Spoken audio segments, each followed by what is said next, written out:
Hello and welcome back to Second Take Movies, the podcast where we give movies a second chance, a second look, a second chance, a second take, if you will. I'm your host, Preston Jenkinson, and returning for a second time is Derek Stewart. And you've seen the title of this podcast already. Wait, I haven't. What is the... It's... You throwing me for a loop here. What's the title? It's the Lord of the Rings trilogy. Oh, okay. And, you know, here we like to look at bad movies. I would probably take a bet that a good majority of the audience, as small as it is, would say the Lord of the Rings trilogy is one of the best franchises there is. But Derek, who is one of the inspirations of this podcast, one of the first conversations we really had was about this trilogy. Right. And so I can't say that they're bad movies. Right. I can just say that I don't like them that much. Okay. Objectively, I have a question. they're good movies. Why do you want people to hate you? I don't want people to hate me. Do you think they're that well loved though that somebody coming in saying I don't like them would actually be hated? No, but I guess that was the reaction I had. But you hadn't read the books. I had not. No, I so, didn't. To preface this today, Derek is coming from... This is not going to be a typical episode of this podcast because usually we go through a movie and we do reviews and stuff and the summary and everything. So we're just kind of like... It's kind of a comparison between the books and the movies, which I guess is something you're not really supposed to do, but you can't help but do. No, you're supposed to do that, right? I guess. Yeah. Depending on who you are. That's my life, is comparing books and movies, I feel like. Because I'm an English person, and so I see lots of movies that were books first. Mm-hmm. And almost always complain about them, I guess. No, that's not true. Because I'm watching The Wheel of Time right now, and I really like the Wheel of Time series. That's a series, not a movie. I guess there's a difference. I mean, same thing. I feel like though, it's a live action adaptation of a. I feel like the future of television right now, though, all the good stuff coming out has I have seen in the past 5 years way more good good television shows or streaming shows, right? Than movies. We're definitely in a golden age of television. Yeah, like streaming, the amount of streaming services there are. And I think that's why I like The Wheel of Time, is because it's longer. How many episodes is it at? It's like 5-6 episodes now, and it's got as much time doing 2/3 of the first book as The Lord of the Rings had for one book. Yeah. You know? Yeah. Or nearly. So they can stretch it out and they can cover stuff. And that's not really my complaint about The Lord of the Rings. So, And to me, the reason we're doing all three movies in one episode is I've already done 2 series now where the first time I did the Star Wars trilogy, it was the first 3 episodes of this podcast, and I wanted to release 3 episodes altogether. Oh, yeah, that's right. And that was a lot. Yeah. Doing 3 episodes in one night. Even Star Wars, yeah. And I've recently just gone through the Matrix trilogy. I did that 1 episode at a time. Though. Right. But it was a lot to me. Yeah, and I feel like you can cover just the same ground over and over. And I feel like this trilogy is all one big story. It is. And it was even practically meant to be one huge book but post World War I, there was a paper shortage. Oh, that's true. And Tolkien had to release it 1 book at a time. So he was... Right. That was his original intention was to release this as one huge book. I'm glad he did. That would be a massive book. That would be too much. Nothing wrong with a good trilogy. Yeah. Nothing at all. Mm-hmm. And the movies, so I'll go on record saying the movies are good movies. They are good movies. Yes. So, we're breaking the podcast tradition or format by saying we're looking at bad. They're not bad movies. And also, it's my podcast. I do what I want. Okay.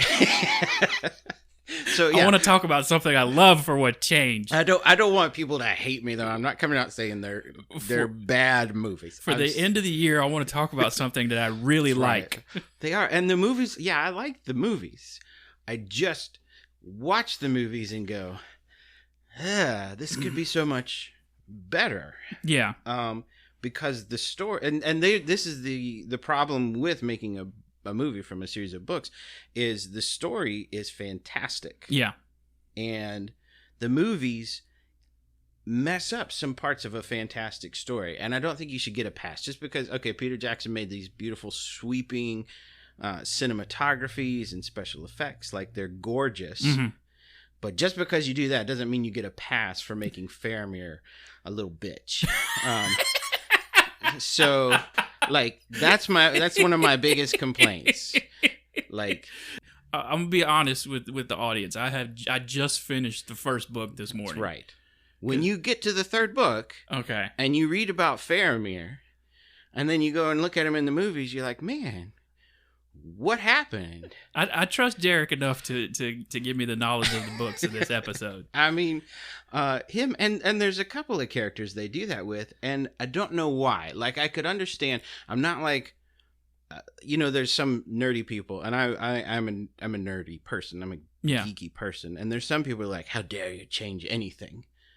And I'm not like that. Like, when you're making a series of movies out of the books, fine, change all you want. You've got to. Yeah, if you're doing an adaptation, you deserve some creative license. Right. Like, so in the movies, Peter Jackson makes it Arwen, the elf lady, who takes Frodo to Rivendell. Right. And in the books, it's just some random person you never hear from again named, like, Glorfindel or something like that. It was...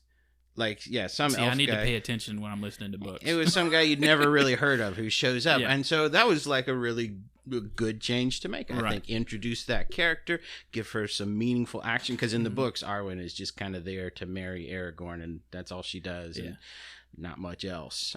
So that was cool. Like, and Liv Tyler gets some screen time. Yeah. I thought that the horse chase, though, like that was one of the places where I was watching that kind of going... Like they tried to make the horse chase in that scene look like a car chase, I feel like. Well, I mean, there's only so much you can do with a chase scene. And yeah. With the way they got that, that open field in New Zealand with the sweeping shot, it looks good. It does look good. Yeah. There were some parts I just thought that was...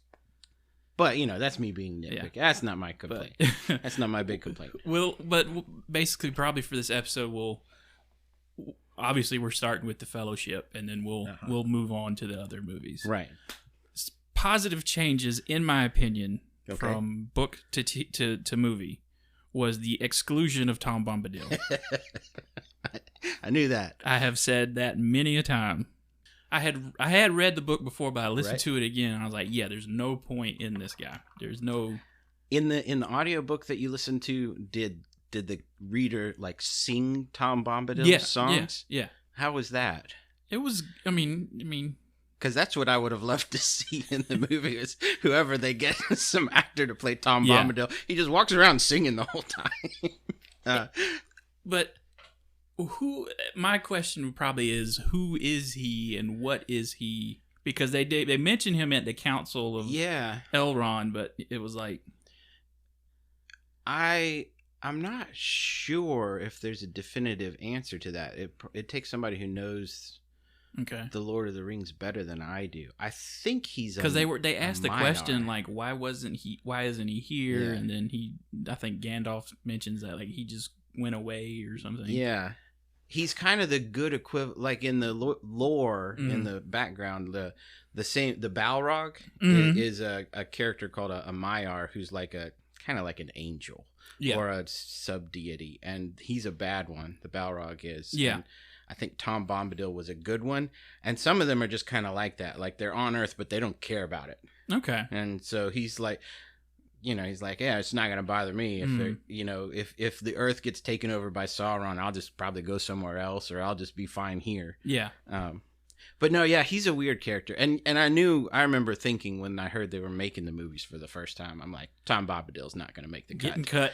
He's too weird. He's too much of a distraction. He doesn't play any other role than just this minor point. Yeah, no, that was a good call. But get rid of Tom Bombadil. Also, I like they don't spend too much time with. Because in the book, it takes I think it was like 17 years for Frodo to actually leave the Shire. That's right. When he gets the ring. Yeah, he sits around forever. Yeah, like in the movie, it's just like, here's the ring, let's go. Yeah. And the first book is definitely, I think, the slowest paced book. Yes. Like, well, there's a lot to set up. I mean, it's and the first movie I think is the best movie. Yeah. Well, I don't know. I really like Return of the King. Return of the King might be better. The first movie. I watched it. I remember watching it and walking out going, that was awesome. Yeah. Like, I love the first movie. And it's, I think, the most faithful to the books by a long shot. Yeah. Aside from leaving out Tom Bombadil. Yeah. So I remember watching it and thinking, and the first movie, excuse me, does a fantastic job, like introducing the characters, and the death of Boromir. Spoiler alert. We're spoiling and see, everything. I was talking about that with you this morning. Yeah. When I was listening to it this morning, I don't remember him. Oh, yeah, and I meant to look that up. Is there, it's at the end somewhere, I'm sure. Yeah. I think Boromir does die. Because the first movie does end with Boromir dying and Sam and Frodo leaving. Yeah, because the beginning...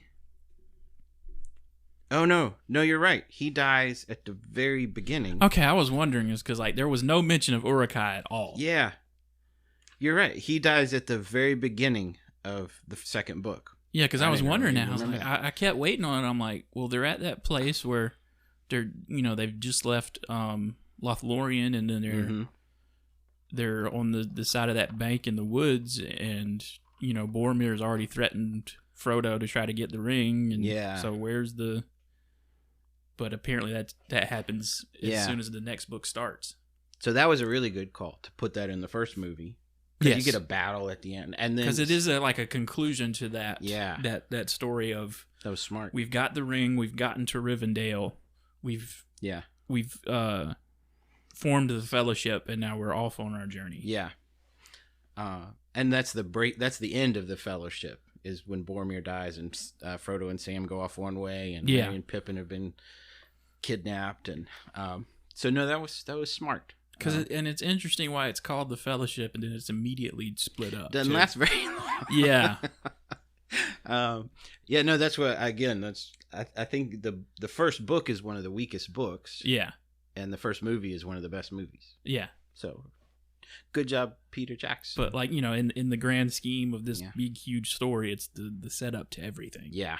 And it's a good setup. The first movie doesn't feel like like some of the Marvel movies, like the first Captain America, or some of them feel like, oh, it's just a big huge introduction. Here's this character. Yeah. And the first movie feels like actual adventure and stuff. Well, I mean, that's comic books. Like, people just come out of nowhere all the time. Yeah. There's a lot of good in the first. The death of Boromir is just a fantastic scene. Like he has his fall where he goes after Frodo, and then he immediately has this redemption where he defends Merry and Pippin. Well, I mean, he has the best arc in the movie. To me, he has the best arc out of anybody. Yeah, I agree. Because he comes in real selfish and brash, and he's like, there will never be a return of the king or whatever. And yeah. And then he turns into this real, because when he gets shot by the Uruk-hai, his first thing is they've taken the little ones. They took Pippin and Merry. Yeah, and I love that when Aragorn comes down the hill to find him, it's just orc bodies everywhere. Yeah. That's Hugo Weaving took a beating in these movies. Which one is Hugo? Hugo Weaving is Elrond. I'm sorry. Who plays Viggo Mortensen? I knew it was somebody with a weird. I get those two mixed up. Right. He was not the first actor cast as Aragorn. He wasn't. No, he didn't get the job until they had started filming. Stuart Townsend was originally cast as Aragorn, but Peter Jackson, almost halfway filming the first movie, was like, You're not going to work. Oh, this isn't working. You look too young. Who's Stuart Jackson? Stuart Townsend. Stuart Townsend. Have you seen League of Extraordinary Gentlemen? I don't remember any of the people. He played Dorian Gray. Yeah, I'm gonna have to look it up later. Yeah, Well, it was a good call then to switch. I mean, Viggo Mortensen is. Yeah. He does a great job in that role. More like that's another really strong point of the whole first movie, the whole series. Definitely the first movie. Like it's well cast. I mean that's him now. Oh, okay. Yeah. Peter Jackson was like, oh. Aragorn is this like he's this grizzled veteran kind of tough guy. You don't need like some young I'm trying to think of the word for it, some young attractive guy to play Aragorn. That's that was a good call. And Gandalf is who's the actor that plays Gandalf? Ian McKellen. Ian McKellen, right? Mm-hmm. Yeah. He's fantastic. Elijah Wood does a good job as Frodo. What's his name does a good job as Sam. Just like I mentioned in my previous Matrix videos, this was part of the Sean Connery turn down tour because that's probably good. I think he, to his credit, he turned down, a lot of stuff that Ian McKellen took. He turned down Magneto. That's right. Turned down this. Turned down it was a good decision to turn down the Architect in the Matrix. But I think he himself was like, I don't understand this. Yeah. No, I could. So, I mean, yeah, probably a good call. But for some reason, everybody wanted, in the early 2000s, everybody wanted Sean Connery. I don't know why he got so popular. What was it that kicked that off? I mean, he was James Bond back in the 60s. But, yeah. I mean, there was a stretch there where, he had just done the Rock with Nicolas Cage. Yeah, and that was after he was in the Indiana Jones too. Yes, right? Yeah. I mean, so okay, that was the late 80s. But I mean, for some reason, when these big franchise movies started popping up in the early 2000s, they were like, Sean Connery, old dude, we can get Sean Connery. He's the only old dude we know. No, because Ian McKellen does a fantastic job as Gandalf. Like, there's hardly any.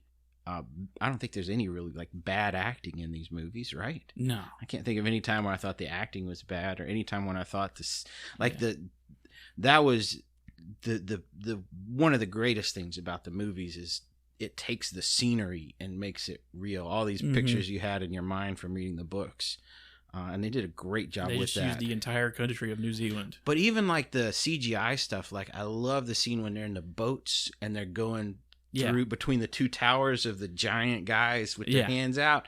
Like that was just awesome looking.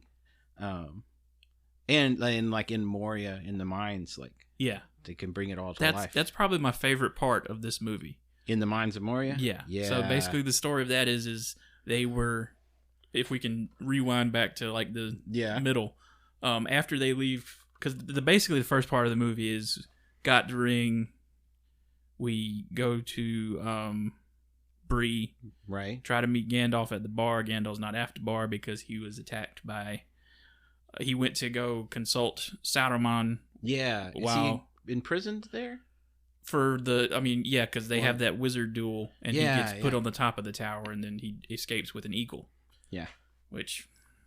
There's that famous complaint. Why didn't they just use the eagles to fly? The eagles are Tolkien's Deus Ex Machina. Yeah. Yeah. Anytime he needs to kind of get out of a tight spot. Yeah. Maybe the eagles will show up. I'm not complaining about that, though, but it's kind of true. Yeah. But yeah, then they get from Bree, they meet Strider, and they get finally to Rivendell. Yeah, and Frodo gets stabbed by the... Oh yeah, that's how they end up in Rivendell. The design of the ring wraiths. The ring wraiths are awesome. Are great. And the fight on top of the ruined tower with that's fantastic. I'm assuming, like with context clues, I'm assuming it's never really outright stated, but that's the original 9 men that got rings of power. Yes, that's not stated in the movie. No, not. Yeah, I mean, it said they were 9 kings of whatever, but. Yeah, they got the 9 rings for the men, and it turned them into the ring wraiths. Yeah. Race of Men doesn't get a good look in on these movies. No, and that's a lot of Peter Jackson's fiddling with it. Like, he made men non-heroic in Yeah. his adaptation. Yeah. And that's like Faramir in the books kicks butt. Gotcha. And I'm jumping way ahead. We were trying to go through the Mines of Moria. We'll come back. Go to Faramir later. Yeah. So go on to the Mines of Moria. That is a great part of the first movie. Yeah. The Balrog is awesome. Yeah. Too. Like that journey, but the horns. We get this theme that it's a conversation between Frodo and Gandalf. They see Gollum coming up, following them. That's right. And Gandalf has this great thing about, I don't remember the exact word. No, it's bravery is knowing when not to kill someone. Right. Or not to, don't pass judgment immediately, And you don't get that a lot in fantasy stuff. This that's idea true. of mercy. Yeah, that's true. And that follows the whole storyline. Because usually it's like a good and evil, and you need to just wipe this evil force out. And Gollum is obviously an evil force in this movie, but not by his own doing. Does he say the foreshadowing there? Is that where it occurs, where he says, like, he may have some part to play yet? Mm-hmm. Yeah. And if they'd killed Gollum there, Frodo would still have the ring. Yeah, he would have succeeded. He would have put the ring on, and that would have been the end of it. But from what I've kind of gathered, the Mines of Moria was built by one of the elves from The Hobbit. No, the dwarves. Dwarves, that's what it is. Dwalin? Yeah. He reopened it. That's what it was. So it existed before, and one of the dwarves from The Hobbit went back to... After he got all that treasure from the Lonely Mountain. I think that's right. Yeah. To go back and say, I'm going to restart the Mines of Moria. Because Gimli's dad was on that journey as well. Yeah. Who's Gimli's dad? Which one was he? Gloin? Yeah. And Gloin was in the book, Gloin is at the Council of Elrond when they're deciding what to do with the ring. Yeah, but not in the movie. I didn't know that. Yeah. I didn't remember that. Yeah. And tangent, but Legolas was not in The Hobbit at all. That's what I hate about those movies. Wait, Legolas is in the Hobbit movies? Yes. I didn't know that. Yeah. I haven't watched the Hobbit movies. Oh boy, because if you don't like these, I know I intentionally. Woo! Because I love the Hobbit. Like it's a different genre than the Lord of the Rings, and I loved it. And when Peter Jackson, it's almost like a heist movie. Yeah, I couldn't do it. I was like, I saw what he did with the Lord of the Rings, and those were okay, but I wasn't happy with some parts. And then the Hobbit is arguably like top 3 of my favorite books of all time. Yeah. And I'm like, I'm not going to go watch him skewer one of my, like... Well, he wasn't originally supposed to direct those movies, and it wasn't... that's right. It wasn't meant to be a complete trilogy. Right. And then the studio execs were like, wait a minute, if we make 3 movies... Because they had Guillermo del Toro signed on. And he might have done a good job. If he'd have just had one movie... Guillermo del Toro... He would have knocked it out. He could have done it. But I think he eventually, what did he do to get kicked off? They wanted him to do 3 movies, and he eventually and he said no. And said, "I'll do 2." Yeah, I'll do 2. And then they were like, "No, we really want 3." And he's like, well, "I'm not doing that." And then they just like, "Hey, Pete, you want to come back?"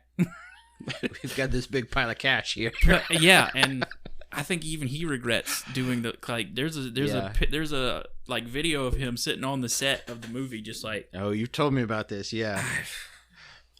I don't know what I'm doing. Enough people saw The Hobbit and said the first one and said, it's not very good. And I'm like, nope, I am staying away from these movies. They'll just make me mad. Yeah. It'd be like watching a marathon of The Last Jedi over and over again. Yeah. Just make me mad. I really sound bitter when I'm talking about movies with you. I need to... You should hear me on a daily basis sometimes. I like them. I like a lot of them. But anyway, it's a 4 days journey through Moria, which, wow. And yeah, and the scene at the end, they get all the way through, and you shall not pass. Yeah, killed it with that scene. That's even people that don't know Lord of the Rings know. Oh yeah, that. And Ian McKellen's acting in that was fantastic. Mm-hmm. That was good. That whole. The only complaint I have about that, and it's the same complaint as later on. Okay. Is like they do that trope where the good guys get surrounded. You know, like there's goblins and orcs all around them, and they're sitting there in a circle. And for some reason, the orcs and goblins have stopped and aren't just jumping on them and killing them. Heard the Balrog. Not yet. Like they've surrounded them and they're like snarling like, at them with it. And it's like, oh, we got you now. And it's like, come on. And then the Balrog shows up and they run away. Like you should have made the chase stop before. It's like I don't know. I thought that was dumb. And it's the same complaint. Like, you know, the orcs aren't going to kill them there. That's not the way the fellowship ends, right? So it's just, and the second thing, like really similar, I thought, like stupid point in the first movie was at the very end when Frodo's paddling away in the boat. Yeah. And Sam's like, no, I'm coming with you. Or what? No, he says, of course you are. I'm coming with you. Yeah. And then he wades out into the water, and it's like this 30-second shot of him drowning. Yeah. And it's like, we all know he's not going to drown here. Like, that's not the way Sam dies, just walking into the water. And it's this. I was actually listening to that part this morning in the book. Yeah. It goes, like, kind of differently. Mm-hmm. It's like he just kind of convinces Frodo to take him. Right. Frodo's just like, oh, I'm not going to be able to leave him behind. Yeah. And it's not nearly as dramatic as that part was. I thought that was dumb. Like, yeah, like it really is like a 30-second shot of Sam underwater looking up with his arms stretched up, and then finally Frodo drags him into the boat, and it's like, because I mean, at this point, every like so-called wise person has told Frodo, you need to do this alone, right? And Sam is actually the right person in the room, and it's like, no, you need you need me or someone. Mm-hmm. And yeah, no, I like the rest of the first movie. Yeah, there's a couple of shots. The only thing that they really messed up with the first movie is Galadriel, the Lady of the Wood. Yeah, because they messed up the interaction between her and Gimli. Because in the books, she gives Gimli, like, so in the books, Gimli doesn't trust elves. Right. And he slowly becomes friends with Legolas. Yeah. And he meets her, and she's beautiful and powerful, and he realizes she's good. And he says, and she offers all of them gifts, and he says, I would like 3 pieces of your hair. That's in the extended edition. It is in the extended edition, yeah. But Gimli, like, just almost falls madly in love with her. Yeah. Basically. And that's like a catalyst for like his transformation, where he starts to trust elves, and where he starts to defend them, and where he kind of becomes part of the fellowship, I thought. It's really the beginning of his friendship with Legolas. Yeah. Yeah. And they leave that out. I thought that seemed like a simple thing to include. And it's part of something really important later that happens in the second movie, or the second book. Yeah. Second book and movie. Second book and movie. Are we done with the first one? Can we move pretty on much, to the second one? We've pretty much described what happened in that movie. So let me share with you. Let me share with you. Like my central complaint about. I want to share with the audience that Derek has brought all 3 books with him, and there's dog-eared pages. I just wanted to get it right. Okay, I just wanted to. Hey, you know. So. And I rewatched. I didn't get to rewatch all the movies because It's a lot. It's a lot. It took me 3 weeks. Yeah. So and that was several months ago. That's why I was watching YouTube videos this afternoon. I kept wanting to, but I did watch this clip on YouTube. So right at the beginning of the second movie, Aragorn, Legolas, Gimli go running off after the orcs that have captured Merry and Pippin. Right. And they get all the way into Rohan, and they meet Éomer, who. Okay, so in the movies, I'm just going to set this up. I'm going to retell it. In the movies... Go for it. In the movies, they meet Éomer. He's at the head of all of his horsemen, and the horsemen surround Legolas and Gimli and Aragorn, and they point their spears at him, and they say, what are you doing in Rohan? Which is pretty much what happens in the book, too. And then Gimli and Éomer get mad at each other because Éomer says... who are you? And Gimli says, give me your name, horseman, and I'll tell you mine. And then they just draw swords and are about to kill each other. So in the book, that happens, and they're much more friendly. Éomer's like, who are you and what are you doing here? Yeah. But they say, oh, we've come from this land and we passed through Lothlorien. And Éomer says, you encountered the Witch of the Wood, and you're still alive, and that's what makes Gimli mad. Okay. So he insults Galadriel, and Gimli's like, don't talk about what you don't know. And says, or I'm going to teach you some manners, basically. Yeah. And Éomer is sarcastic, says, you're in my land, I've got you surrounded by horsemen. And that's when Legolas comes to his defense and says, you'd be dead before you drew your sword. Okay. You know, they have like a real disagreement instead of just we're pissed off at each other for some reason. Yeah, that is better than how it goes down in the way better. And then it continues though, like, so in the book, Éomer says, well, I'm under orders to arrest anybody who's trespassing in our land. Okay. I need to figure out who you are. And at this point in the movie, he's already been kicked out of Rohan by Wormtongue. Right. In this, he's already banished. He's not in the books. In the books, he's out patrolling, and they've slaughtered the orcs, and so they go through were there hobbits among them? He says, I didn't see any. Right. And he says, listen, you're not supposed to be here. I've got to take you in. And Aragorn says, we've got to go look for our friends. And if you don't let us, it'll be 3 on 100, but there'll definitely be fewer of you. And so Éomer has this like really interesting choice to make. Like, do I fight these guys who are obviously good, like chasing orcs, and they've just run like 100 miles, not that much, but, and so Éomer has this really conflicted account of like, how do I deal with these strangers I found? Yeah. And what do I do with them? And Aragorn reveals himself to Éomer, and he's like, how could you look at what you've done? You're a man, a dwarf, and an elf, and you've run this huge distance chasing hobbits that I've never heard of.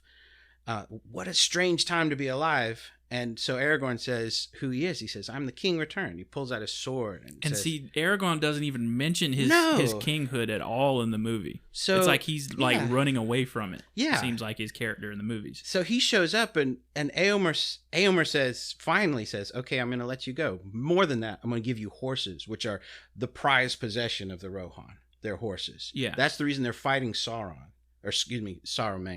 Saruman wanted to get their horses, buy them, and they said, no, these are our prized possessions. We're not selling you to do evil things with them. So Éomer gives them horses and sends them on his way and says, now I'm probably going to get in trouble for this, so I need you to bring these horses back to the king. And that's how he gets in trouble in the books, is he goes back and Wormtongue says, how dare you not bring those guys back with you? Throw him in jail. Oh, they just condensed that whole thing down. And they made Éomer into this person who's just, he's just this grumpy guy who says, fine, here's some horses. Instead of having this like really character building moment where he encounters this guy who says, I'm the king returned, let's fight the bad guys. Yeah, because in the extended edition, the first time we're introduced to him is like after a battle he's had fighting with the king's son. Yeah. And the king's son ends up injured, and then he dies on the way back to Rohan. Yeah, that's right. And then, Wormtongue convinces the king to banish him, and that's when we pick up with him when he meets Aragorn in the Fellowship, or half the Fellowship. They gave him that backstory, but not this, like, the introduction. Because he does give them horses. Yeah. But it was in recompense for thinking he had killed their Hobbit friends. It's such a better interaction with, like, with like real characters, and I kept thinking, why do that? So like they made Éomer into kind of a wimp too. Like he's this guy who makes this really difficult decision, and it's like, and in the books or in the movies, he's just like the grumpy dude on the horse who lets him go. Yeah, with no like, there's no that for me. So like when you read the books, or when I read the books as a teenager. Like, that's the great inspiring part of this story, is you've got Rohan and you've got Gondor, and they're defending against the darkness, and they're out of hope. And Aragorn comes in and says, hey, I'm the king who's going to save us. And they've got to decide, is this guy telling the truth? Do we fight with him? And it's the same thing with, second movie still. They go to Theoden, king of Rohan. Yeah. And in the movies, Gandalf walks in and says, oh, you're obviously bewitched. Bing! And Theoden transforms. In the books, he goes in and he convinces Theoden that there's still hope. So Wormtongue wasn't like bewitching him, casting a spell on him like that. Wormtongue was just saying, listen, it's the end of the world. Like, what are you going to do? We just got to sit here and ride it out. And Gandalf comes in and says, no, hey, look, there's still hope. We can still fight. come outside with me and look over your kingdom. Here's your sword. And Theoden goes, hey, you're right. Maybe we can win. See, I like the idea in the movie, because in the movie, I got the sense that Wormtongue was always his advisor, and then got hooked up with Sauron. Sauron promised him something. That's true. To manipulate him into being possessed. That's still in the books. That Wormtongue was manipulated by Sauron. See, that was just what I made up in my head. That's what I had always thought. That's what they just kind of inferred that in the movie. Yeah, that's pretty accurate, I think. Going back to, I mentioned Viggo Mortensen took a beating in this movie. Right. Going back to the fight with the Uruk-hai, there was one of the main Uruk-hai threw a knife at him in the movie. Oh, I've heard of this. And he wasn't supposed to throw it directly because it was a real knife. It was a real knife. It was. And there's a scene where he hits it with the sword, right? Yeah. That was just instinct while they were shooting the movie. Yes. And they kept that in the movie. It's pretty awesome. In this movie, in The Two Towers, there's the famous moment where he kicks that helmet after, in grief, he broke his toe. Yeah. And that's a real scream. When he breaks his the scene in the movie is the shot of him breaking his toe, and that scream is real. Orlando Bloom, who plays Legolas, cracked a rib during that running scene. Really? The guy who plays Gimli dislocated his knee. During the running scene? Yes. Wow. That's pretty impressive. Because they spent like 2 years shooting these, because they shot all 3 of these movies back to back. That's still pretty quick for 2 years, right? Mm-hmm. I mean, to shoot that much and film? Even like after the movie's release, they were still picking up shots. Wow. And yeah, that's right. A lot of the Andy Serkis stuff was done on like the scenes by himself were done on like a soundstage in LA, I think. Yeah. Gollum is another good strength of the movie. They did Gollum really well. Yeah. He's creepy. It was the first time a CGI character fully interacted. That's right. In a scene with 2 live people. And doesn't look like it's just amazing how much better Gollum looks than like Jar Jar Binks, you know? Yeah. Like as a CGI character. I mean, you can tell he's CGI, especially years later. Yeah. But it's totally, you can suspend your disbelief. Like easy. Star Wars, they had to found an original VFX studio to create Gollum. That's wild. I didn't know that. I knew that about Star Wars. I didn't know that about Lord of the Rings. Like Peter Jackson founded Weta Digital.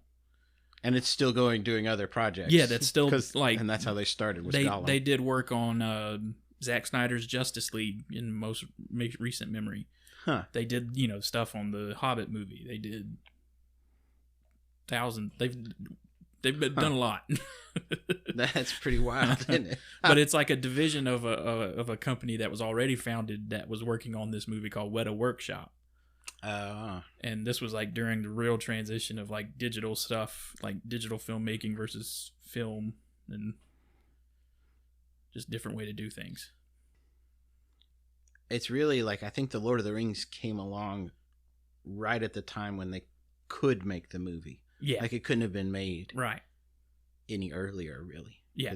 Because you needed all the CGI and you needed all the ability to... Which a lot of these movies are practical. That's true. A lot of the orcs, you can tell. Like Hobbiton is still in New Zealand today. And a lot of the... like you can go visit it. And a lot of the scene, like the special effects where they make the Hobbit shorter. Yeah. It's just practical special effects. It's just force perspective. Yeah. Yeah, really, Gollum is one of the...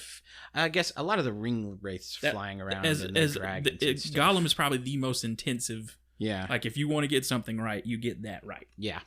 Yeah, they have to. Yeah, you're spending a lot of time with that character. Yeah, especially in the third movie. Yeah. Well, a lot in the second movie, too. Yeah. But yeah, this movie, we finally get our real introduction of Gollum. Like, we see what kind of character he is. And I don't know if they do this in the book, but no, in the first book, we really get his backstory. Yeah, we hear, but we don't get to see him as a character. No. Gandalf just tells his backstory, and I don't know if they really know it's Gollum following them in Moria in the books. I think it is. I think he does. I think he knows because that's how he starts telling them. Because I think in the book, while they're in the mines of Moria, he starts telling Frodo of the story of Gollum and how the ring corrupted him. Okay, yeah. You could be right about that. Because Gollum is the reason that the ring wraiths showed up in Hobbiton looking for... That's right. They captured him. Frodo. And he told them, Bilbo took it from me. And they go looking for Baggins. Yeah. Yeah, that's right. So, second movie still. I'll tell you my other complaint. I see you're in the book. I'm in the book. So that was one complaint. Okay. Éomer doesn't have this character development that he really needs. And this one is not my favorite of the trilogy. The second movie is the worst. Yes. By far. Hands down. However. Still good. Battle of Helm's Deep. Wow. But we'll get to that. Yeah. We'll get to that. So, but before Helm's Deep, Merry and Pippin meet Treebeard. Yeah. Okay. I don't like Treebeard. That's because they ruined him, man. It's because they ruined him. I mean, I haven't got to him in the book yet. Yeah. So. In the book, the Ents are trees and they're slow moving and slow talking. So in the book, Merry and Pippin meet Treebeard and he takes him in and they tell him what's going on. He's like, oh yeah, I've noticed the orcs cutting down my trees and I'm really mad about it. And they say, listen, it's serious. We need to go stop it. And so he calls a meeting of the Ents, and for 3 days they talk. The Ents meet in a circle for 3 days. Oh my god! At the end of the first day, he comes back and he says, "Good news! We finally agreed that you're not orcs. Yeah, you're hobbits." in the book, it's like in the course of a night or whatever. And we've come up with a name for you and a place in the etymology of where you fall. But so at the very end, of those 3 days, and Merry and Pippin are worried that what if he doesn't decide to fight? Treebeard comes back with marching at the head of the Ents, singing a song. I won't read you the whole song, but the song is to Isengard, with doom we come, with doom we come. They've made up their minds. They're going to war. And I think he says something like that in the movie, but it's not a song. Yeah, but it's in the books. It's this long deliberation where these beings have to decide: are we going to go fight? We've never done this before, right? And then in the movies, it's just Merry and Pippin trick him into walking in the wrong direction. Yeah. You remember this? And he comes out of the forest and he says, "How dare they?" And he does the exact opposite of what Ents can do. He makes a hasty decision and says, "Hey!" And suddenly all of the Ents, for some reason, are at the edge of the forest and just come piling out. I have no idea why Peter Jackson thought this was a better version. It's not shorter. It's not. Why in the world didn't they make their decision like they do in the books? It still bothers me. And maybe it's a little thing. I don't know. Maybe I'm just being stupid about it. But I saw that in the second movie, and I hated it. One thing I do love is, because this movie, it starts with a different perspective on Gandalf's fight with Balrog. Oh, and that's good. And it's so good. The falling and fighting. I don't know where he fell to, where they're fighting at. Yeah. I guess it's in some kind of limbo kind of situation. Yeah, they're falling through the earth. It's not really describes explained. It in the book. He tells the story too. But you're right. That was awesome. And then they're on the top of the mountain too, fight. It's just cool. And the idea that levels up, that basically levels up. That's a good way to say it. That's what I realized watching these movies is RPGs are based on this book. Pretty much all fantasy and magic from here on out was based on this book. Because there's a lot of going to a village. Yep. We've got to accomplish this. Because everyone gets sidetracked in this movie. Yeah. Aragorn and them get sidetracked into an entire war. That's true. Yeah. Though not as much as that. I mean, really, he's been waiting around this whole time. Yeah. Looking for when it's right to come back and reclaim the throne. Cable's getting in the way. Yeah. I was wondering what happened there. But yeah, I forgot what I was talking about. Oh, Aragorn getting distracted by war. Yeah, he was really kind of waiting around. He's been carrying around his busted sword, waiting for the time to reforge it. Because he shows up at Rivendell, and they're like, "It's time." Is it in this one or the next one somebody's trying to convince a king to call for aid. Oh, that's in the third. That's Gandalf with the Steward of Gondor. Yeah, with the Steward of Gondor. Yeah, that's that's a good part too. But the king of Rohan is like, why? Yeah, where's Gondor's never come to us, right? I like that, like that politics of like should we join up and having to be talked into it. That's well done. What I've never really and what I've just kind of inferred and guessed is that Gondor is the main kingdom of Middle Earth. Yeah, like basically everybody else just kind of follows what they do. Yeah, they're the big dog. If there's anybody that rules Middle Earth, it's the king of Gondor. Mm-hmm. And it's kind of like everybody's scattered, but they were. Imagine like they were the Roman Empire before it was split, and now everybody's kind of split up. But that's what they used to be. Mm-hmm. Yeah, that's accurate. So now we're at Helm's Deep, right? Gandalf, it says, does what do you call that? Not a seance. Exorcism. Exorcism. And knocks Sauron out of King Theoden. And kicks Wormtongue down the stairs. I love that part. Yeah. That's awesome. That theme of mercy again. That's true. He lets him go. Theoden runs out there to just chop that dude. Yeah. And he's like, no, look, enough people died because of him. That's true. And that's good. I like that. He runs back to Saruman. Then they go away to the mountains to hide. Yeah, and then Theoden is super suspicious of Gandalf because there's a real subtle shot of Gandalf telling him something and putting his hand on the throne, and Theoden's like,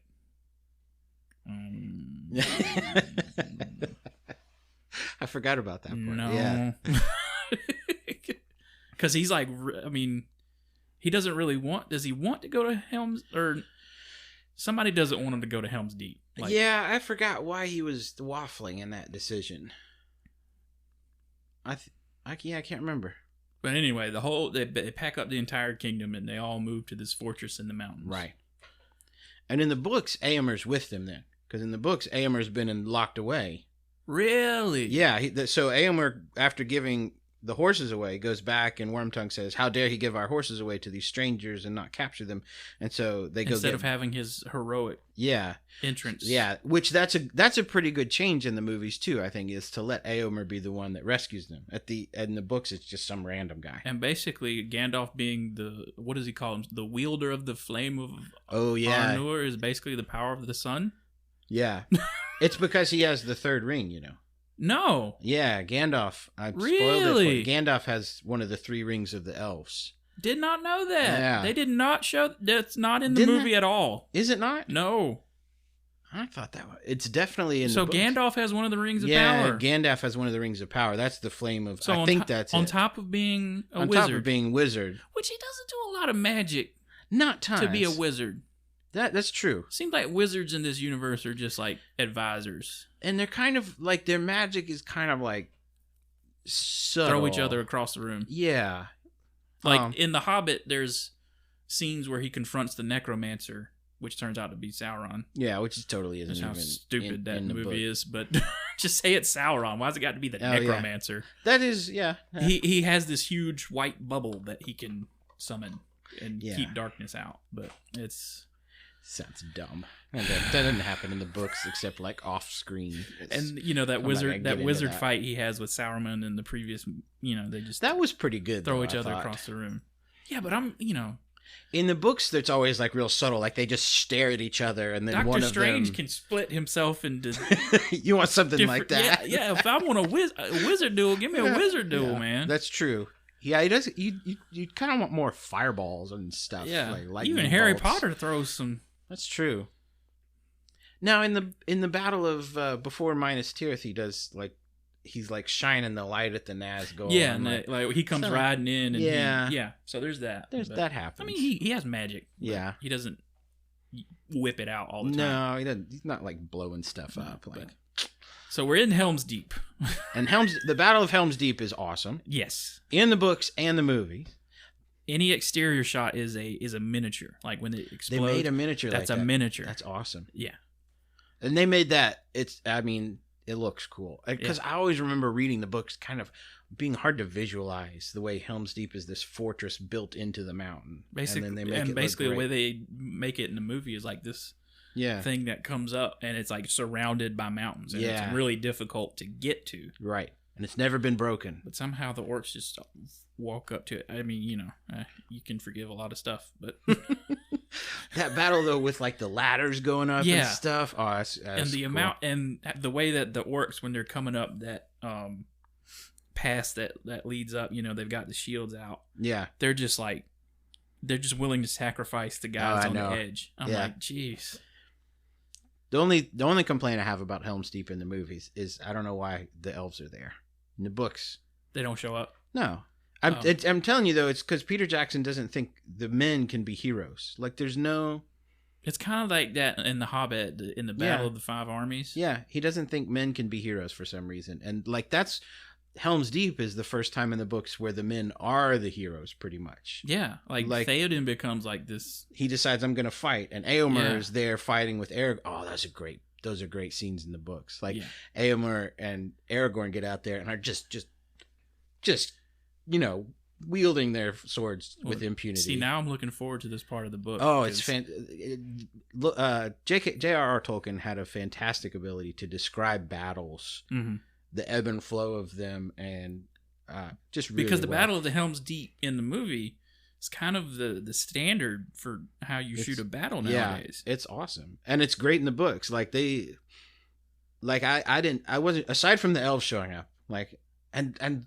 The random elf shows up and then dies, and it's supposed to be like this really tragic thing, and you don't know who he is. Like, I don't even remember his name, right? Yeah. Like, he shows up and then he dies, and I forget. Yeah, Aragorn or Legolas is like, what? It does make Legolas seem less special if all these other elves keep showing up. Yeah. But if they're that tactically good, why wouldn't, and they're willing to help, why wouldn't you bring them in? Way overhyped that. Like, Legolas is like Superman in these movies. Yeah. Like, he's supposed to be good, but not like... Dude, there's a scene, I know I keep going back to The Hobbit, but it's so ridiculous. It's basically a cartoon. There's a scene in the Battle of the Five Armies, which Legolas was never in. Right. He could have been. There's this collapsing bridge. He's fighting... what's the white orc in that movie? I don't know, because he doesn't exist in the books. Oh my gosh, dude. Yeah. But anyway, he's fighting that guy. Terrible. And there's this bridge blows up, and Legolas bounces from one loosely falling stone to another to climb up. You shouldn't even tell me stuff like this. Makes me angry. I'd be angry watching it. I'm irrationally upset about this. Spoiler alert: the Rohan wins the battle of. Deep. And they did a pretty decent job with the competition between Gimli and Legolas. That's one of my favorite parts in the book. But now we move on to Frodo and Sam and Frodo Gollum. and Sam. They get snatched up by Boromir's brother Faramir. And I'm so mad about this. So in the book, you have mentioned several times Faramir is one of your favorite characters. In the book, yeah, that is like the ray of hope in Sam and Frodo's journey. Like, they've been struggling. And in the movie, he seems like real suspicious of them. And in the book, they run into him, and he captures them, and is obviously suspicious. Like, who are you? I've never seen anything like you. But he takes him in, and Sam lets it slip that Frodo has the ring. Oh. So they're talking, and Sam lets it slip, and Faramir, and then they're really worried. Like, there's this moment. Oh, he knows, and they know he's Boromir's brother, and they know what Boromir tried to do. Yeah, and they're like, and Faramir knows what it is, and that it could save Gondor, and so he's got the same motivation as Boromir, like, Boromir 2.0. Yeah, and Faramir stands up, and they look at him, and they're terrified, and he says, "I can't take it." He says, I said before that if I had found this thing on the side of the road, I would not take it, even though it would save Gondor. I'm not going to take it. Wow. And so he's this great, hero to have in front of him two little hobbits. And he tries to take the ring in the movie. And in the movie, for some reason, he's the exact opposite. He's like, oh, you've got the ring. And he's holding him at sword point. And he says, it's going to Gondor with me. And then they take it halfway, and then Sam has this great speech where he's like, "There's still good in the world, Mr. Frodo," which okay, it's all right, and then that for some reason changes Faramir's mind. And a detail, like to pause from that for a minute, Right? There is a mental and a physical weight of this ring that we see throughout the movie, and they pretty good job with when that. it's first introduced, and Bilbo drops it, he just tilts his hand. Yeah. And it slides and it just thuds on the ground. Like right. It doesn't even.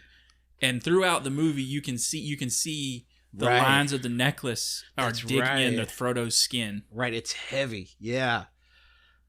And that shows up in that scene where Faramir's going to take it from him. The guy pointed out that the video I was watching when you showed up. He says,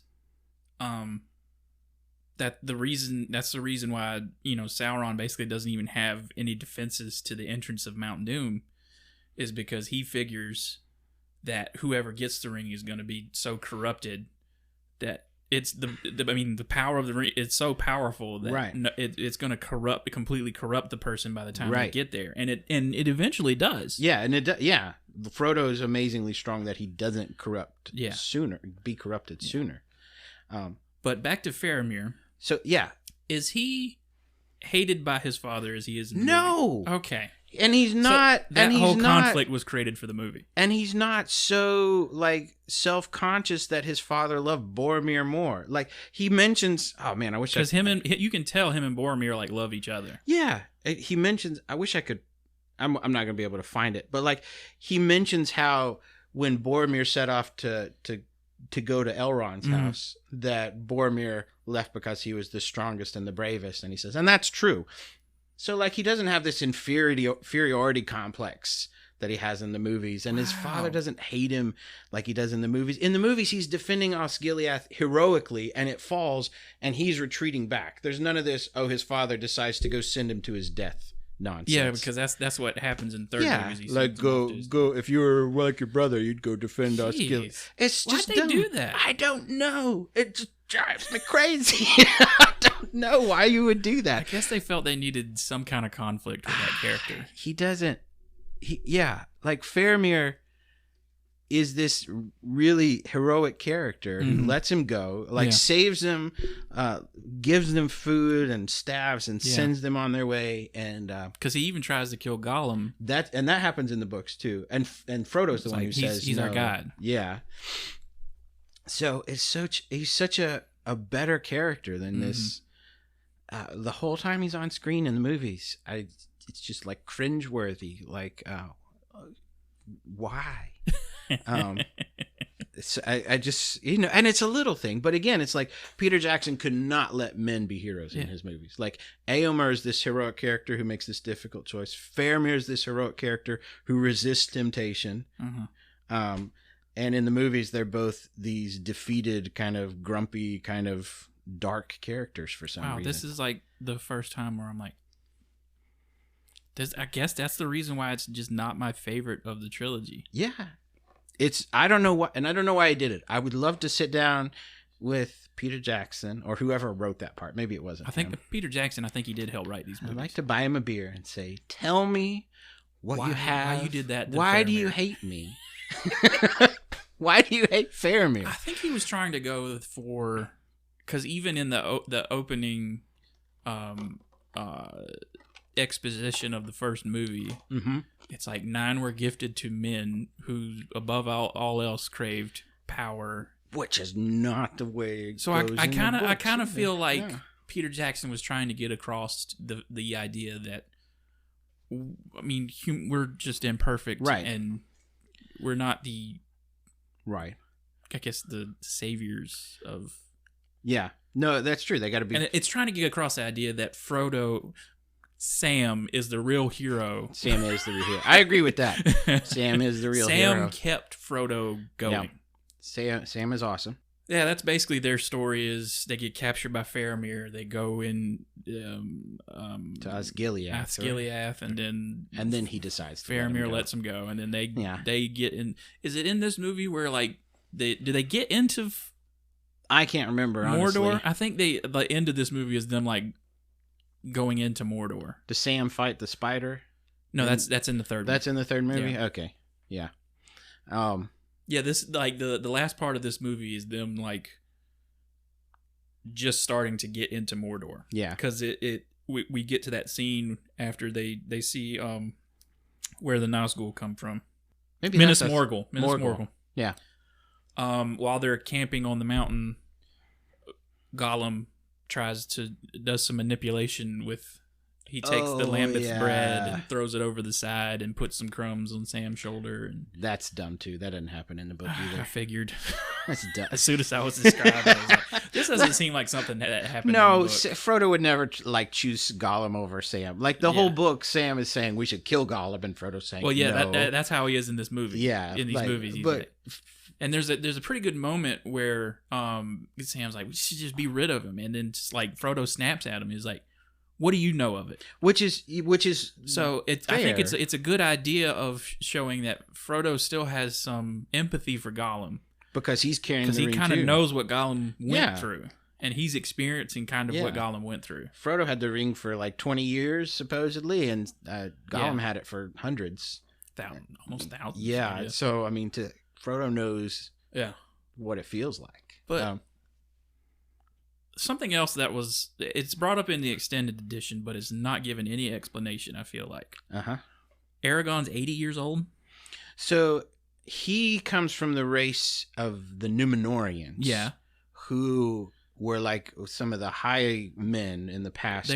And some of them had married the elves. So was Isildur one of these people? Yeah, Isildur was one of I think somebody who remembers this better than I could is probably like listening at your podcast and yelling at me. But a lot of those people that get mentioned, like because there's a conversation between him and her, and he's talking about how he went into battle with the King of Rohan at one point. Yeah, and she said that her father told her stories about Aragorn, and she's like, you can't be. Yeah. No, 50 years old or whatever. The Númenóreans had married some of their elves ancestors and got a little bit of immortality thrown in. Yeah, they were long lived. Now is he in love with Elrond's daughter in the book? Éowyn, right? Yeah. No, she's in love with him. Gotcha. So she sees him and says, "Look, here's a real king." And but they do end up married at the end. In the end, she marries Faramir. Yeah. Elrond's daughter, the elf? Oh, sorry. That's who I was talking about. You're talking, I was thinking Theo. Because in the extended edition, they show like a look between Faramir and the King of Rohan's daughter. Yeah, they get married in the book. Yeah. Because to jump ahead, so she's the one who kills the Nazgul. Right. That's A+. I am no man. Oh, that's a beautiful scene. They did that well. It's perfect. Instead of what Marvel did with just... Let's just have all the women in one shot. Oh, yeah, that was dumb. But it's okay, but it's pretty dumb. But so, like, she stabs him and it hurts her. And Faramir had been hurt in the retreat from Osgiliath. And so they fall in love together. And it's a really weird chapter. Like in the middle of Return of the King, there's like a whole chapter where those two are recovering from their wounds and falling in love. And then we get back to Mount Doom and stuff like that. But no, so Arwen is the elf Elrond's daughter. I can't keep the name straight. Yeah, they do fall in love. Okay. But she's like, because she'll lose her immortality. Yeah, that's not. Is it just marry the king or just do the deed with the king? I don't know if Tolkien specify. I'm pretty sure. I would assume it's do the deed with the king. I'm pretty sure she doesn't lose her immortality. Well, that's what that's Elrond's thing, is why he doesn't want her at least in the movie. He doesn't want her to get with the king because she'll lose her immortality. In the Silmarillion, or is it just no? He's like, you're gonna watch him die. Basically. Yeah, maybe I don't know.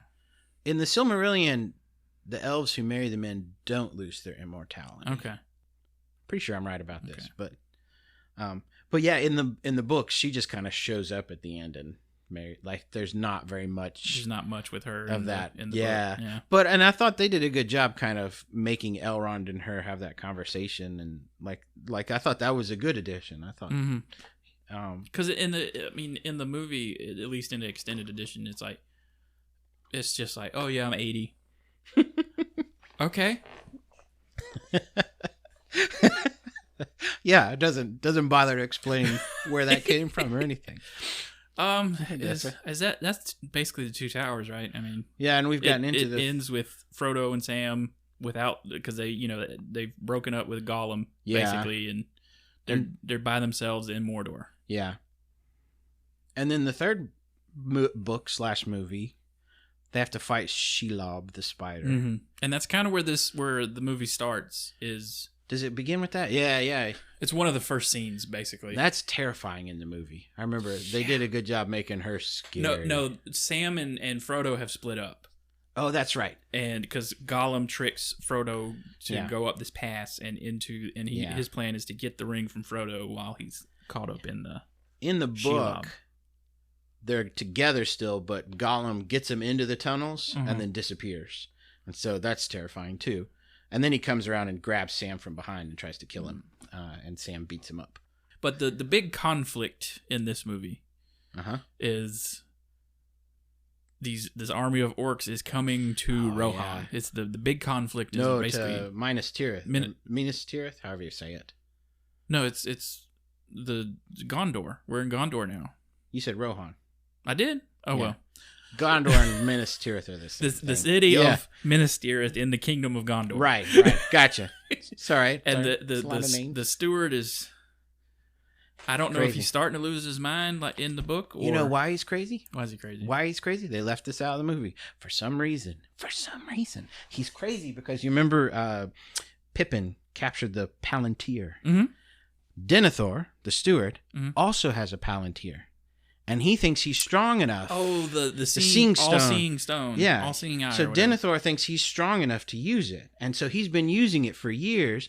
And Sauron is stronger than he is. So Sauron, he looks in the seeing stone, and Sauron only shows him, look at my massive armies. Look what's going to happen to you. Here's the doom that's coming for you. And that makes him go mad. So he's mad with despair. In the movie, he just shits on Faramir all the time. Yeah, in the movie, he's mad because Faramir isn't as good as Boromir. He's like, I wished you had died instead of Boromir, basically, he tells him. Yeah, which is, again, dumb.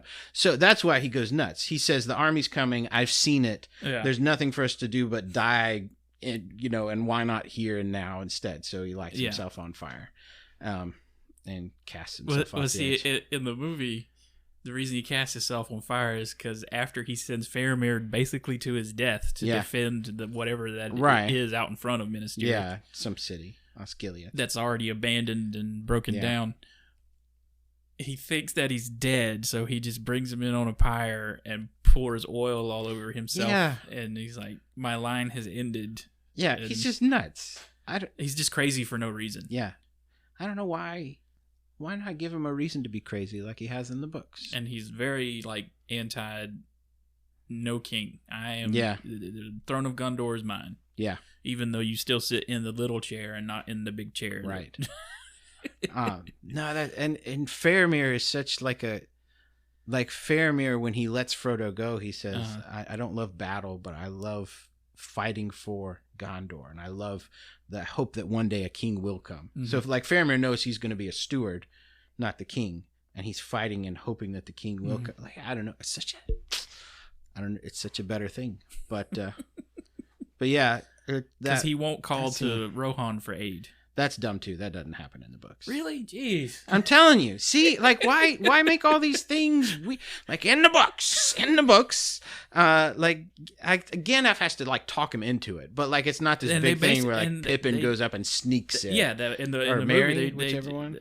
Pippin's the one that has given. Does he do that in the book? No, he doesn't have to climb the tower. Well, no, has he given? He gives up his service to the steward. That happens too. Okay, well, there's at least that. Yeah, so he still does that. In the movie, they just basically Pippin climbs up the thing and just lights it. And it's a great sequence, though. That is one of my favorite. The music while the fires are going across. And you're trying to look in the background and see which on top of the mountain is going to light up. That is a fantastically good shot. Yeah. But I don't know why. That's my continued complaint about the movies. Peter Jackson was just manufacturing conflict out of nowhere. And erasing characters' motivations for doing the things that they do. Yeah. Which is a big part of, again, the books. The reason all these characters become heroes is because they Yeah. make this choice to do something difficult in a difficult time. Yeah. And in Peter Jackson's version, they either do it by accident or and even the ones that turn evil don't really have a good reason to turn evil. It's just weird to me. Like Denethor, like in the books, he has a good reason to go mad and lose hope. And in the movies, Because in the movie, the only Seeing Stone is picked up when they go and they defeat Saruman. they beat Saruman, and then they go and have a final conversation with Saruman. Now, in the theatrical version, he just is already dead when they show up. In the extended edition, this is a great piece of trivia. Wormtongue stabs him in the back, and then he falls off the thing. That's right. I've seen the extended version. And Peter Jackson wanted Christopher Lee? Oh, I've heard this story. Christopher Lee. He wanted him to make like a "Arr!" and he's like, "Oh no, that's not what happens when you stab somebody in the back." Right, because he knows. I remember hearing this story because I've stabbed people in the back when I was in Royal. He was in World War II, right? Like he was like Special Forces in World War II for the British Army. And he says, "No, when you stab somebody, when you stab them in the back, they're just quiet." Yeah, sucks all the air out of their lungs. What? That's a great story. He's like, "No, when you get stabbed in the back, they don't make a noise." That's not something you should know. But basically, they have this like, "Oh, Saruman, you're defeated now." Mm-hmm. I think even Gandalf is like, "Come and join our fight against," but he's still crazy. Yeah. And he falls down and gets landed on a spike, and for some reason, it's a. We skipped over that part, but the Ents destroying. Oh yeah, it just floods all of Isengard. That's a cool fight too. Yeah, they did a good job with that. I mean, so there's a lot to love. There's a lot of great scenes brought to life in the movies. I guess my big complaint is the characters. A lot of characterization and it's just weird choices made. See, I haven't questioned any of these things as I've watched these movies. I know, and that's what the movies are good. They're fine. Yeah. But you had these great moments in the books. It seems like unnecessary manufactured conflict. Yeah. And so Éomer and Aragorn fight at Helm's Deep, right? Mm-hmm. They fight together. Mm-hmm. And then when they're going to Gondor, they split up. Mm-hmm. And so Aragorn's going to go raise the army of the dead, and Éomer's going this way, and they split up, and they're really good friends now. Mm-hmm. And he says, "I'll see you in the fields in front of Minas Tirith. I'll see you at the battle." Yeah, they don't have that in the movie. No, and then in the books, so they come in from different sides and they're fighting like crazy, and they fight their way towards the middle, and they grab hands and are like, "Hey, we made it! Let's go kill some more orcs." Like, it's just great. Yeah, that would be a great moment. It was awesome in the books. But one thing I do like, yeah, that in the movie as opposed to the book, this whole time, Aragorn has had the sword that cut Sauron's hand. Yeah, that's right. The shattered sword. Yeah. Yeah. In the movie, he doesn't have it. Not until the very end. That's right. What was the sword has a name, doesn't it? I've forgotten it. It does. But all the swords have names. Isildur's son or sword. Right.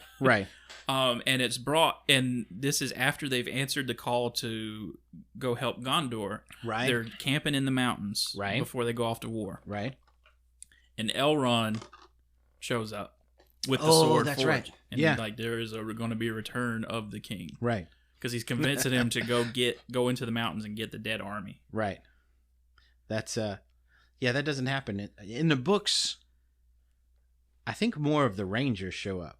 Yeah. If I can remember right. But yeah, Elrond doesn't show up there. I'm saying like I know. I don't know.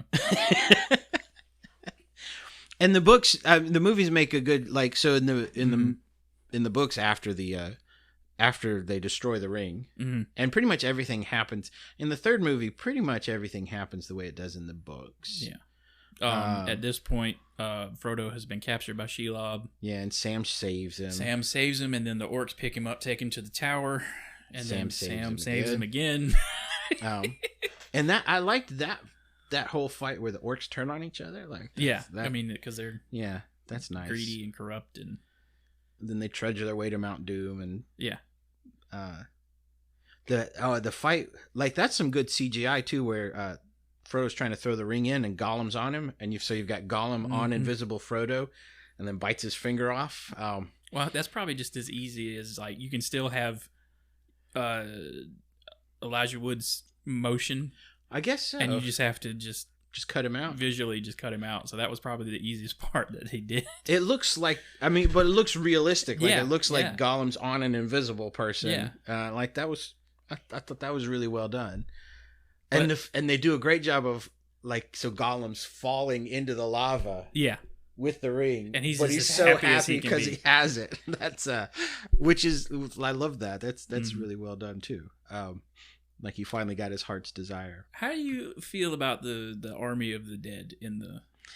They were weirdly done in the movie. I thought like they're kind of like a wave. Yeah, and they just like they're more like people in the. That's what I figured. Like. Or at least in my imagination. They're probably ghosts, but they're probably more like they move like people. Yeah, they show up and they fight instead of a like, hive of. Yeah, like yeah. I didn't that's like that's the one thing I don't like about that is it's like they're just moving like a hive. Of like bees or something. Yeah, I always thought it looked like a wave from the ocean, like a tidal wave, just kind of washing them away. No, that was weird. That whole battle though. The only bad part of that battle in front of Minas Tirith is the weird CGI shot where Legolas is like flinging around on the elephant and he gets up to the top of it. Yeah, that's the only wonky stuff. The rest of that is awesome. Again, like it makes like Legolas, and even in the going back to the Battle of Helm's Deep, right? He slides down the stairs on the shield. I'm like, that part, I was okay with that. Yeah.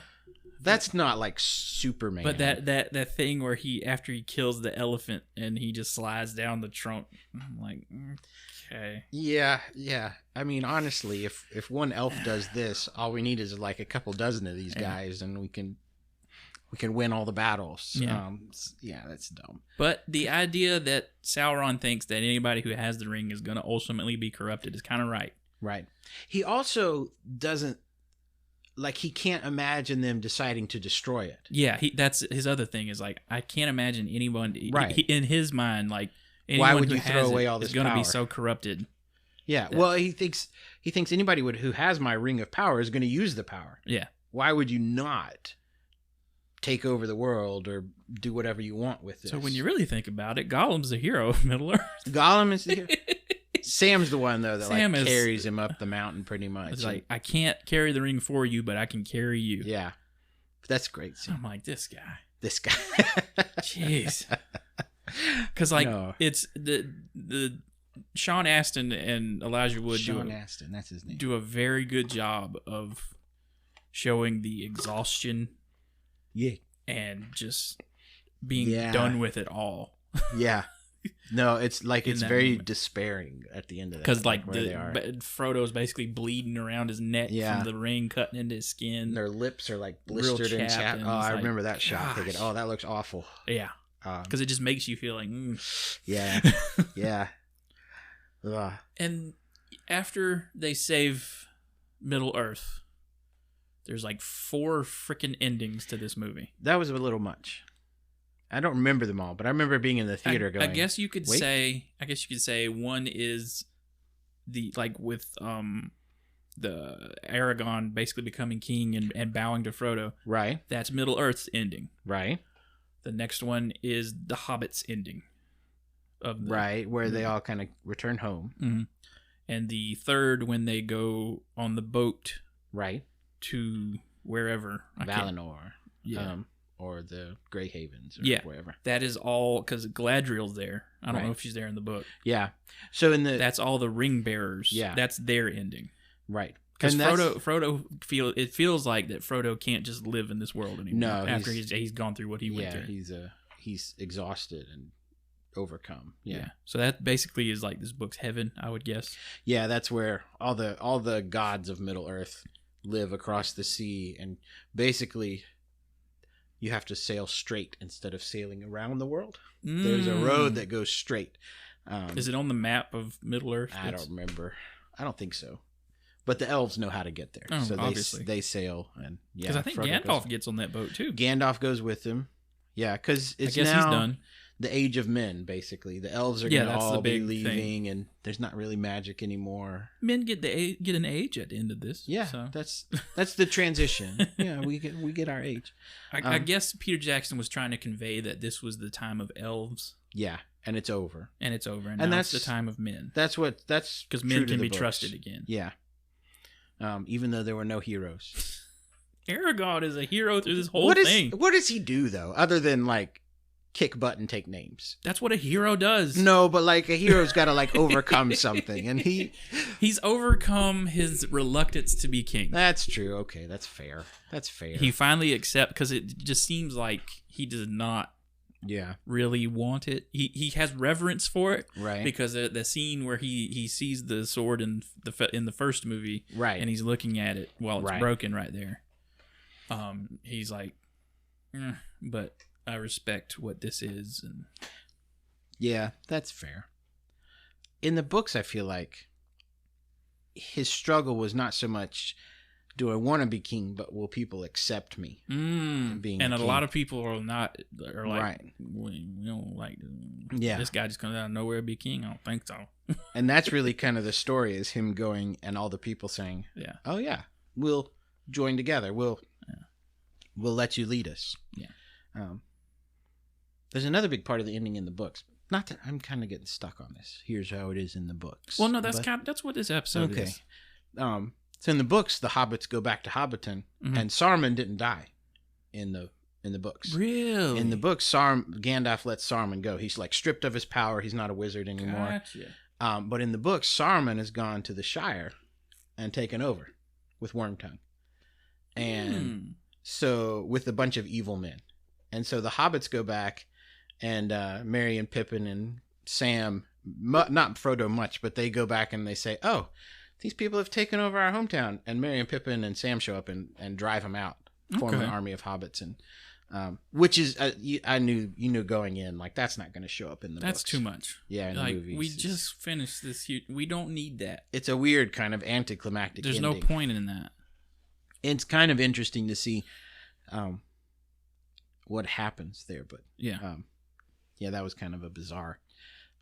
I liked it though, but it's kind of you could tell that wasn't going to make it in the movies either.